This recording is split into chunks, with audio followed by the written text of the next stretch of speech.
जादुई लड़की और रहस्यमयी जंगल। गहरे जंगल के किनारे बसे छोटे से गांव सूरजपुर में एक रहस्यमयी लड़की का आगमन हुआ। किसी ने उसे आते हुए नहीं देखा, न ही कोई जानता था कि वह कहां से आई थी। बस एक सुबह जब गांव वाले अपने अपने खेतों की ओर जा रहे थे, तो उन्होंने उसे पुराने बरगद के पेड़ के नीचे बैठे देखा। उसकी बड़ी बड़ी भूरी आंखें गहरे रहस्यों से भरी थीं और उसके हाथों में एक अजीब सा नीले रंग का पत्थर था जो हल्की रोशनी बिखेर रहा था। गांव की सबसे बुजुर्ग महिला अम्मा रुक्मिणी, जो रहस्यमयी चीजों को समझने में माहिर मानी जाती थीं, धीरे धीरे उसके पास गईं।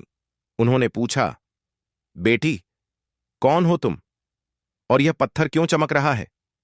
लड़की ने एक क्षण के लिए उन्हें देखा और फिर शांत स्वर में बोली, मेरा नाम आर्या है। मैं अपने घर लौटने का रास्ता ढूंढ रही हूं, लेकिन यह पत्थर तब तक मेरा साथ छोड़ेगा नहीं जब तक मैं अपना काम पूरा न कर लूं। गांव वाले उसके जवाब से चौंक गए। कोई समझ नहीं पा रहा था कि यह लड़की कौन है और उसका काम क्या है।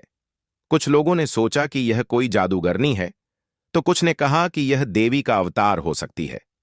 लेकिन सबसे ज्यादा चिंता की बात यह थी कि जंगल के अंदर हाल ही में कई लोगों के खो जाने की खबरें आ रही थीं। रहस्यमयी जंगल का राज उसी रात, जब पूरा गांव गहरी नींद में था, आर्या चुपचाप जंगल की ओर बढ़ने लगी।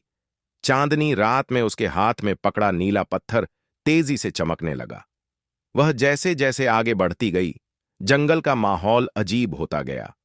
पेड़ सरसराने लगे और हवा में एक फुसफुसाहट गूंजने लगी, जैसे कोई कुछ कहना चाह रहा हो। कुछ ही देर में वह जंगल के बीचों बीच एक विशाल गुफा के सामने खड़ी थी। गुफा के दरवाजे पर प्राचीन प्रतीकों की आकृतियां बनी थीं, जो नीली रोशनी में चमक रही थीं। आर्या ने धीरे से पत्थर को दरवाजे की ओर बढ़ाया और अचानक गुफा अपने आप खुल गई। गुफा के अंदर का दृश्य बेहद चौंकाने वाला था। एक बड़ा चमकता हुआ तालाब, जिसके पानी में कई परछाइयां तैर रही थीं। जैसे ही आर्या ने तालाब के पास कदम रखा, एक धीमी आवाज गूंजी, तुम्हें फिर से आना पड़ा आर्या, लेकिन क्या इस बार तुम जीत पाओगी? गायब हुए लोगों का रहस्य। आर्या ने घबराकर पीछे देखा, लेकिन वहां कोई नहीं था।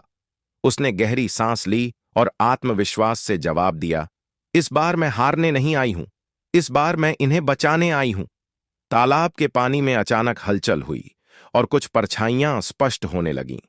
ये वे लोग थे जो हाल ही में गांव से गायब हुए थे। वे किसी अदृश्य शक्ति से बंधे हुए थे और उनकी आंखों में डर समाया था। आर्या को सब याद आने लगा। वह एक सामान्य लड़की नहीं थी, वह अरण्य लोक की रक्षक थी, जो इस जंगल से जुड़ी थी। बहुत साल पहले एक दुष्ट आत्मा तामसिक ने इस जंगल पर कब्जा करने की कोशिश की थी, और तब आर्या ने उसे हराकर उसे इसी तालाब में कैद कर दिया था। लेकिन अब वह फिर से जागने की कोशिश कर रहा था और गांव वालों को अपने जाल में फंसा रहा था। अंतिम लड़ाई। अचानक तालाब के पानी से एक भयंकर काली आकृति निकली। तामसिक। उसकी लाल आंखें अंगारों की तरह चमक रही थीं और उसकी डरावनी हंसी से पूरा जंगल गूंज उठा।